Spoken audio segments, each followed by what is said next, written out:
Umat Tuhan, bacaan Alkitab pada malam hari ini terambil dari Mazmur 37 ayat ke-12 sampai dengan yang ke-15.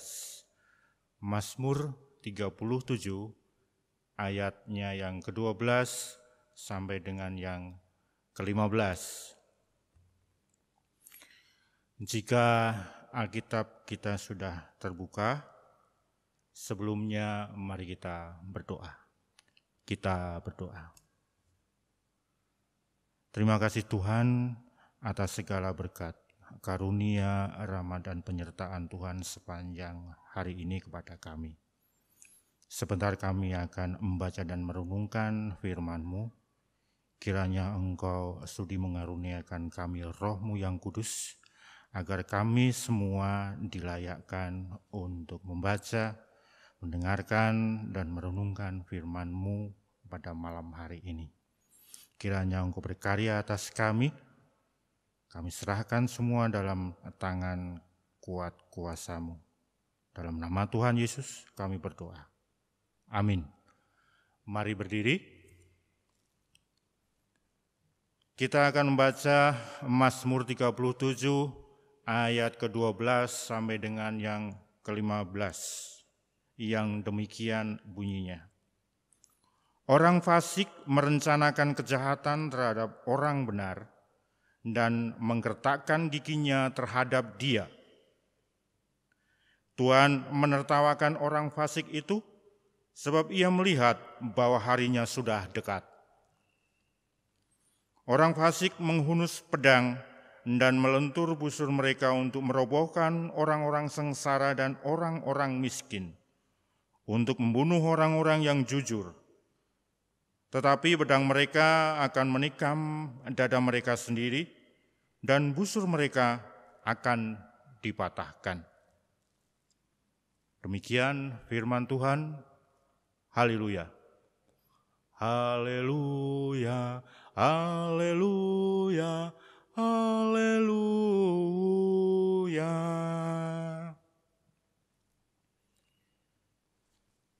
Jemaat Tuhan yang dikasihi,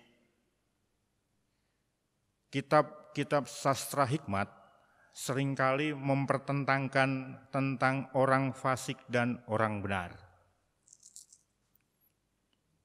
Apa kitab-kitab hikmat itu?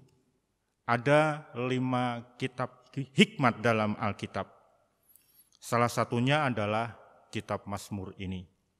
Yang lain adalah Ayub, Amsal, Pengkhotbah, dan Kidung Agung. Dalam Mazmur bacaan pada malam hari ini, kita melihat dan membaca bersama bahwa sebenarnya apa yang ada dalam kehidupan kita, realita di dalam kehidupan manusia. Orang fasik dan orang benar. Jadi bukan sekarang ini saja atau era saat ini saja. Tetapi sudah ribuan tahun yang lalu sudah ada orang fasik dan orang benar. Sebetulnya orang fasik adalah orang yang memiliki pandangan yang tidak sejalan dengan Taurat atau firman Tuhan. Mereka tidak peduli akan Tuhan dan tidak menghiraukan perintahnya. Itu orang fasik. Mereka melakukan berbagai tindakan kejahatan seakan-akan tidak ada Tuhan. Mereka membabi buta, mereka merencanakan sesuatu yang jahat terhadap sesamanya. Di sini ditegaskan, orang fasik adalah orang yang tidak sejalan dengan Taurat atau firman Tuhan, dan mereka tidak peduli adanya Tuhan, dan mereka merancangkan kejahatan-kejahatan terhadap sesamanya. Mereka berusaha untuk membelokkan jalan orang benar menuju kefasikan. Bagaimana nasib orang benar bila berhadapan dengan orang fasik? Nah, yang dinamakan orang benar tentunya berseberangan dengan orang fasik. Orang benar, orang yang sejalan dengan Taurat atau firman Tuhan, yang sehari-harinya selalu berusaha untuk mendengarkan firman Tuhan dan melakukannya dalam kehidupan hari lepas hari. Jika orang fasik merencanakan sesuatu yang jahat terhadap orang benar, artinya orang benar dalam posisi yang lemah. Orang benar dipandang lemah oleh orang-orang fasik.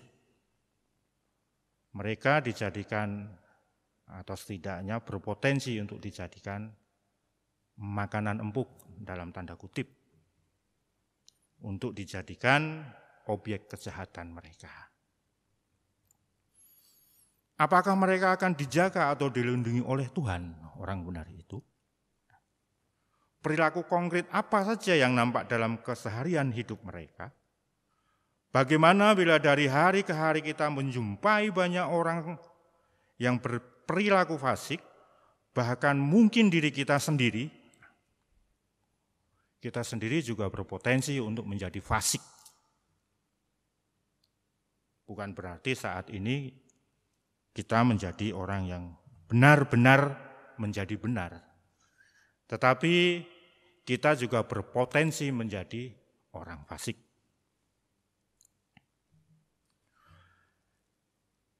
Dua, semakin tua atau dunia semakin tua, kejahatan semakin merajalela, apakah kita menjadi sebuah objek yang diterangi oleh firman Tuhan dan bersedia diubahkan oleh Dia dalam Kristus? Ibu, bapak, dan saudara kaum pelekat yang dikasihi oleh Tuhan. Dalam bacaan malam hari ini, dalam ayatnya yang ke-13, di situ disebutkan bahwa Tuhan menertawakan orang fasik. Ya, Tuhan menertawakan orang fasik. Jadi, pertanyaannya, Tuhan berdiri di pihak yang mana? Tuhan berdiri, apakah Tuhan berdiri di pihak orang fasik atau Tuhan berdiri di pihak orang benar? Bagaimana di dalam Mazmur ini disebutkan bahwa Tuhan menertawakan orang fasik? Tertawanya bukan tertawa lucu, atau tertawa karena geli seperti anak-anak bayi yang montok, kemudian gerakannya lucu, lalu kita tertawa senang. Bukan sama sekali, atau bukan seperti itu. Konteks menertawakan orang-orang fasik di sini adalah Tuhan sudah menyiapkan atau sudah tahu bahwa jalan hidup orang fasik, jalan hidup orang yang tidak seturut dengan perintah Tuhan adalah jalan kehancuran.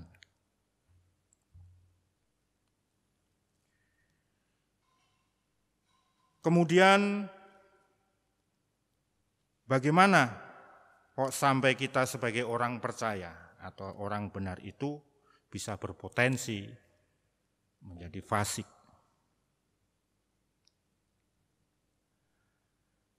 Ada kalanya kita sebagai manusia menjadi kadang sebel gitu ya.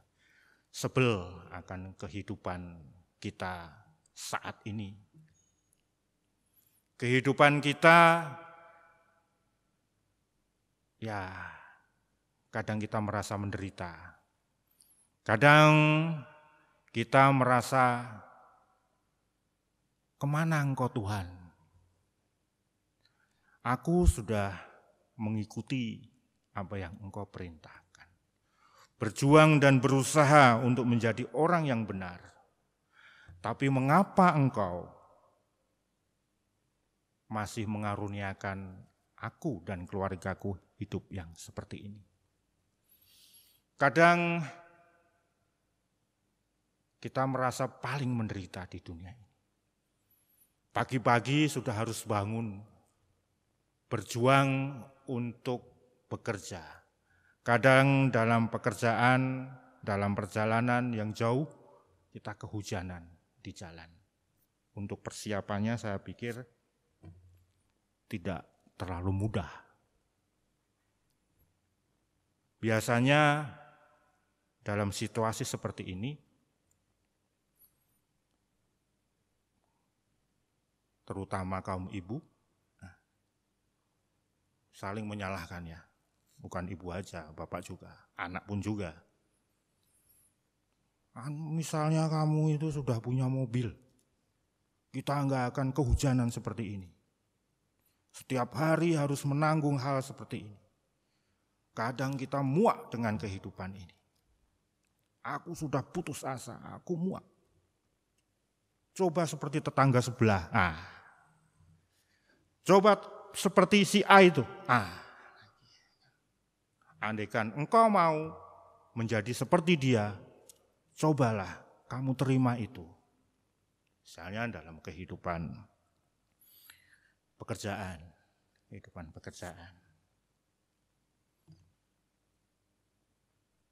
Banyak konspirasi yang ya dianggap saling menguntungkan. Andaikan kamu terima sumbangan dari itu, tanda terima kasih dari itu, kita akan mendapat uang sumbangan. Andaikan kamu bisa membuatkan skripsi murid-muridmu, membuatkan karya ilmiah murid-muridmu, kamu akan mempunyai uang banyak.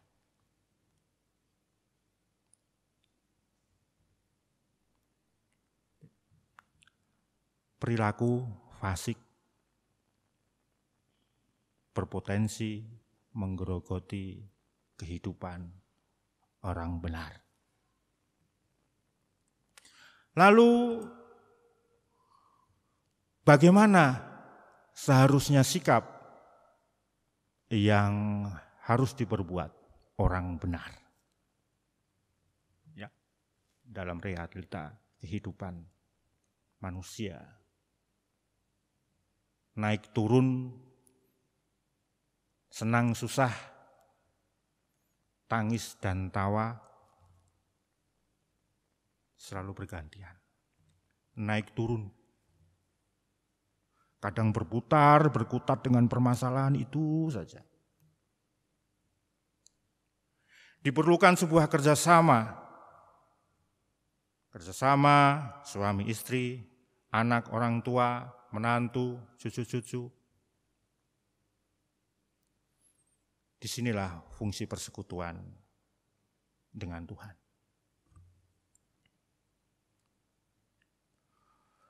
Bacaan saat ini membilang bahwa orang fasik merencanakan kejahatan terhadap orang benar dan menggertakkan giginya terhadap dia.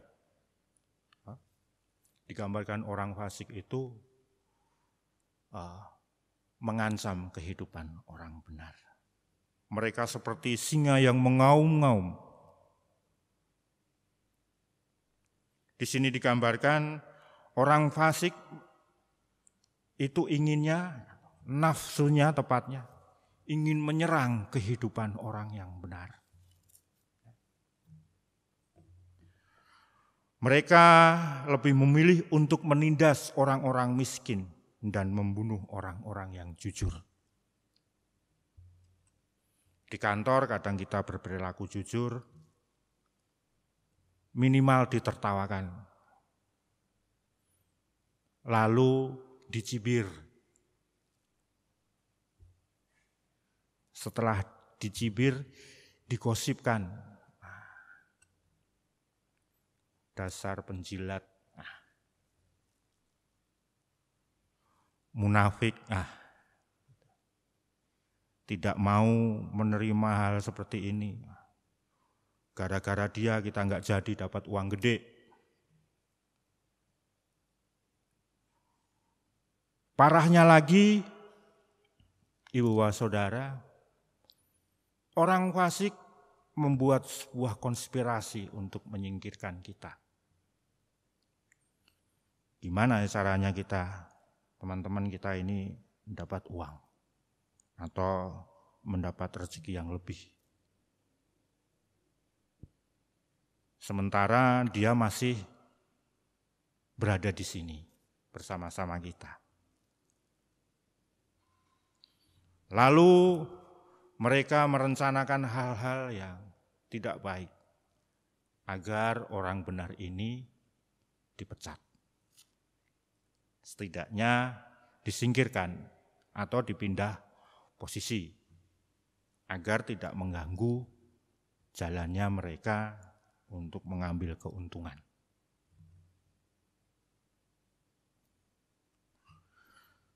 Ibu, bapak, dan saudara, iblis, bapa segala pendusta, suka merasuki pikiran manusia dengan meyakinkan kepada manusia yang ia goda bahwa Tuhan bukan penguasa dunia, melainkan para dewa dan berhala. Tuhan itu apa? Ya, terlalu banyak melarang. Ada lagi yang bilang itu awas kamu jangan salah sembah. Jangan-jangan yang kamu sembah itu iblis. Mereka menyerang secara ideologi, memutarbalikkan fakta. Peran Bapa segala pendusta makin nampak. Mereka atau iblis berusaha memutarbalikkan fakta. Cobalah kamu sedikit-sedikit begitu, supaya kamu itu masih tetap di posisimu sekarang. Setidaknya kamu nggak usah ngomong lah nanti kalau misalnya ada begitu, nggak mau ya nggak apa-apa, tapi lah jangan ngomong lah.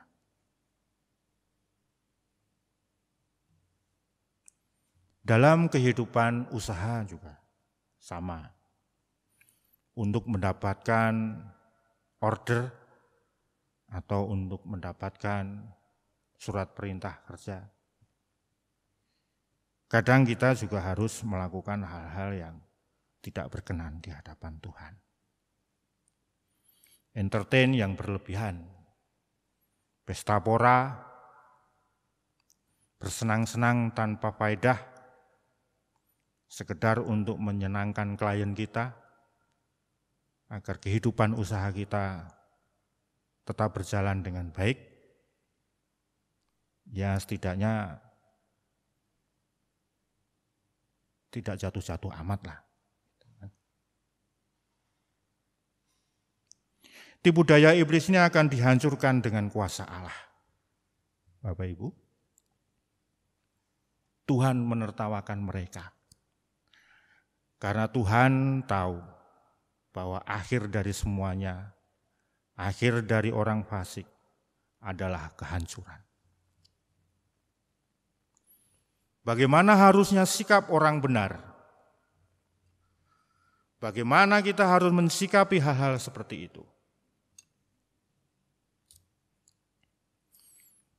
Tema yang diambil atau yang bisa kita tarik dari perikop malam hari ini adalah aman dalam tangan Tuhan. Mau tidak mau, suka atau tidak suka, tapi sepertinya harus suka. Sepertinya harus suka. Aman dalam tangan Tuhan. Justru dalam keadaan yang seperti ini, kita harus lebih mendekat kepada Tuhan. Berserah kepada Tuhan. Terserahlah kamu Tuhan, bukan begitu. Terserah kamu mau bikin apa terhadapku. Bukan begitu ya. Berserah di sini adalah menyerahkan diri kita setulus-tulusnya. Setulus-tulusnya. Kalau yang tadi adalah berserah dengan tanpa pengharapan. Itu tidak sesuai dengan kalau orang percaya bilang iman, pengharapan, dan kasih. Bukan artinya terus kita hopeless tanpa harapan. Tetapi berserah di sini adalah bahwa kita mengaku bahwa kita tidak berdaya. Tuhan, saya tidak berdaya tanpa Engkau. Oleh karenanya Tuhan, yang terbaik dari-Mu kepadaku, itulah sebetulnya jalan yang harus aku lalui. Sikap orang benar ini, atau sikap orang benar yang harus dilakukan, atau yang orang benar melakukan tindakan-tindakan, atau yang harus dilakukan oleh orang-orang benar dalam rangka mensikapi tekanan-tekanan, serangan-serangan dari orang-orang fasik, satu-satunya cara adalah berserah. Percaya bahwa Tuhan adalah Maha Kuasa. Semua yang ada di dunia ini, semua yang terjadi terhadap hidup dan kehidupan kita adalah buah karya Tuhan. Rancangan Tuhan adalah damai sejahtera. Tidak ada rancangan Tuhan itu menjatuhkan kita. Tuhan mengharapkan kita, melahirkan kita di dunia ini bukan tanpa tujuan. Tuhan menghadirkan kita dalam kehidupan kita untuk menjadi garam dan terang, untuk menggarami dan menerangi dunia yang semakin gelap, menggarami dan menerangi dunia yang semakin tua dan semakin jahat ini. Tuhan memberi bekal kita dengan perlindungan, kekuatan. Kuasa iblis, bapa segala pendusta. Awalnya pasti kadang kita orang percaya ini melihat tetangga sedikit moncer begitu sudah. Wah. Di sini dinasihatkan jangan iri. Ya. Kalau ibu bapak saudara membaca satu perikop di pasal 37 ini sampai selesai, di situ nasihat-nasihat tersirat dalam bacaan Mazmur kali ini. Seperti pasal 37 ayatnya yang pertama. Jangan marah karena orang yang berbuat jahat. Jangan iri hati kepada orang yang berbuat curang, dan seterusnya. Ibu, bapak, saudara, marilah dengan bacaan ini kita menyerahkan hidup kita kepada yang mempunyai hidup, Tuhan Maha Kuasa, yang selalu menyertai hidup dan kehidupan kita, yang merancangkan damai sejahtera bagi kita. Mari kita lihat dalam Mazmur ayat atau pasalnya yang pertama. Mazmur pasal 1 ayat 1 sampai dengan 6. Saya bacakan. Berbahagialah orang yang tidak berjalan menurut nasihat orang fasik, yang tidak berdiri di jalan orang berdosa, dan yang tidak duduk dalam kumpulan pencemooh. Tetapi yang kesukaannya ialah Taurat Tuhan, dan yang merenungkan Taurat itu siang dan malam. Ia seperti pohon yang ditanam di tepi aliran air, yang menghasilkan buahnya pada musimnya, dan yang tidak layu daunnya, apa saja yang diperbuatnya berhasil. Bukan demikian dengan orang fasik. Mereka seperti sekam yang ditiupkan angin. Sebab itu orang fasik tidak akan tahan dalam penghakiman. Begitu pula orang berdosa dalam pengkumpulan orang benar. Sebab Tuhan mengenal jalan orang benar, tapi jalan orang fasik menuju kebinasaan. Terpujilah Tuhan. Amin.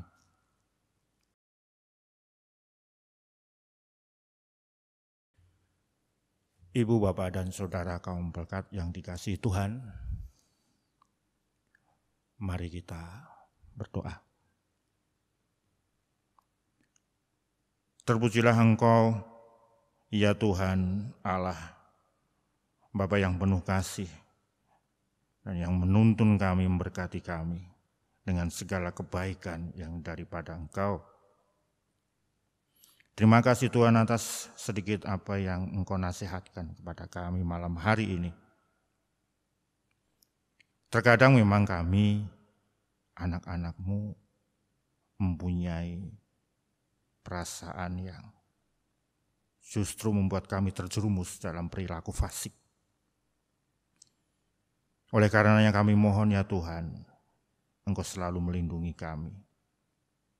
Lindungilah kami dari godaan-godaan dan terkaman orang-orang fasik, agar kami tidak berperilaku seperti mereka.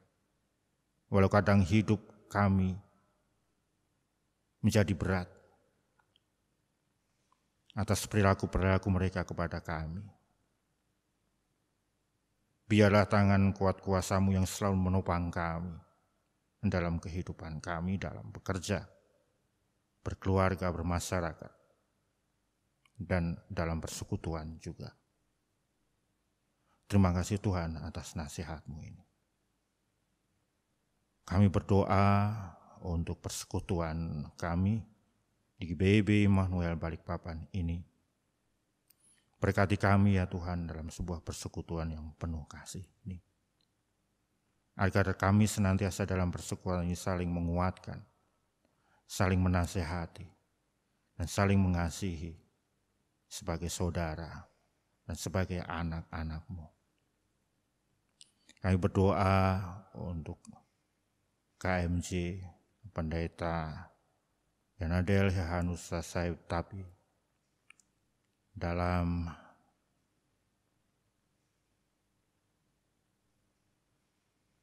tugas dan pelayanannya di GBIB Immanuel Balikpapan ini. Berkati tugas-tugasnya, kiranya apa yang menjadi kerinduan KMJ, kami, Pendeta Nyonya Yanadel Hehanusa dan Said Tapi, menjadi sebuah berkat bagi jemaat-Mu di sini. Kuatkan beliau Tuhan, karuniakan beliau kesehatan, kekuatan, sehingga karya Tuhan menjadi semakin nyata atas diri Pendeta Nyonya Yanadel Hehanusa Said Tapi di sini. Berkati keluarganya, suami dan anak-anak dalam tugas dan panggilan mereka Tuhan. Kesehatan, kekuatan selalu dalam keluarga mereka. Berkati juga para diaken penatua dalam tugas dan panggilan mereka, dalam pelayanan dan pekerjaan. Orang-orang yang mendukung pelayanan mereka, kiranya Engkau juga sudi menengok mereka Tuhan. Agar apa yang mereka dukung dan teman-teman berkarya menjadi berkat bagi sesama adalah seturut dan sekehendak Tuhan saja. Kami berdoa untuk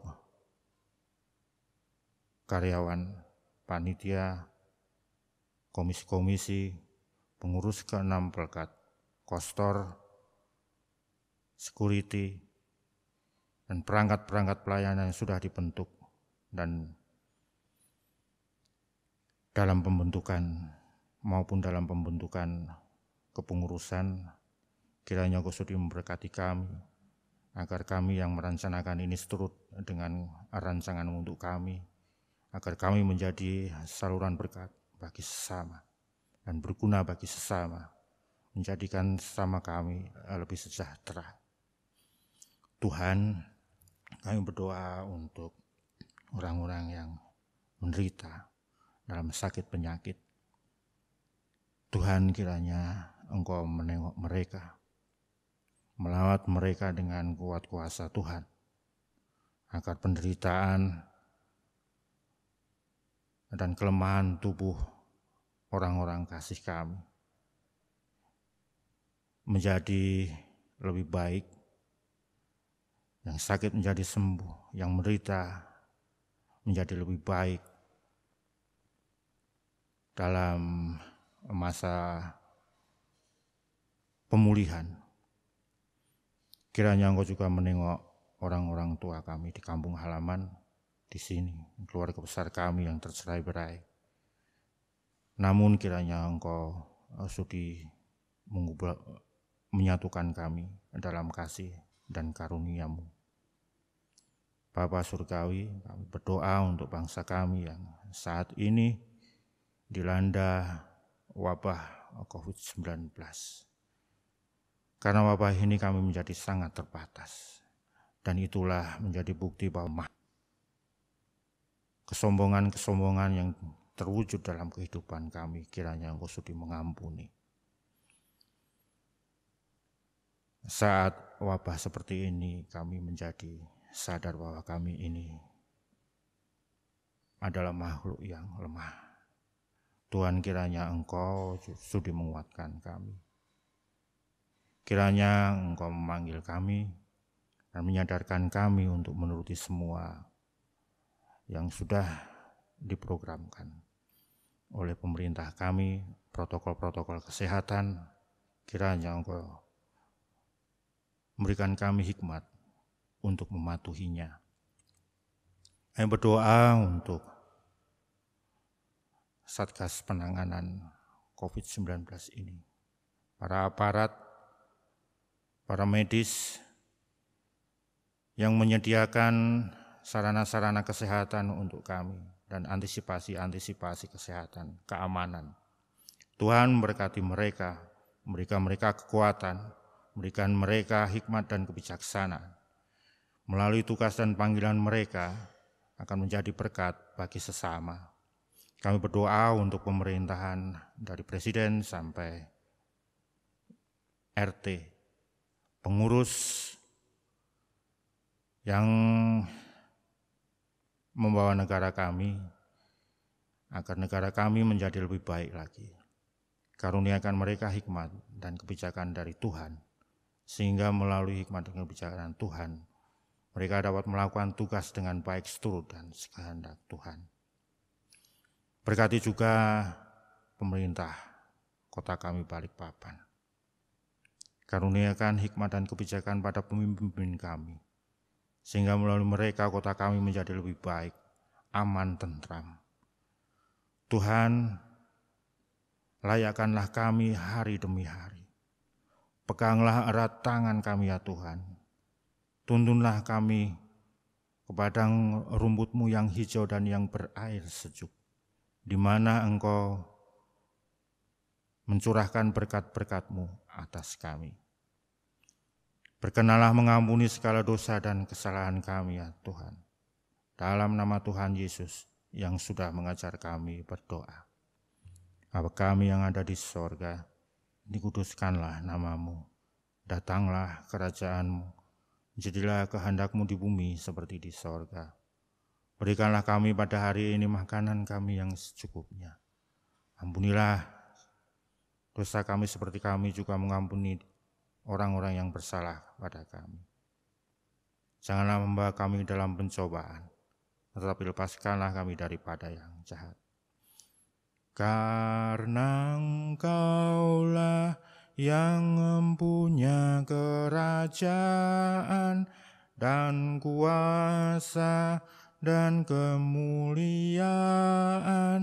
sampai selama-lamanya.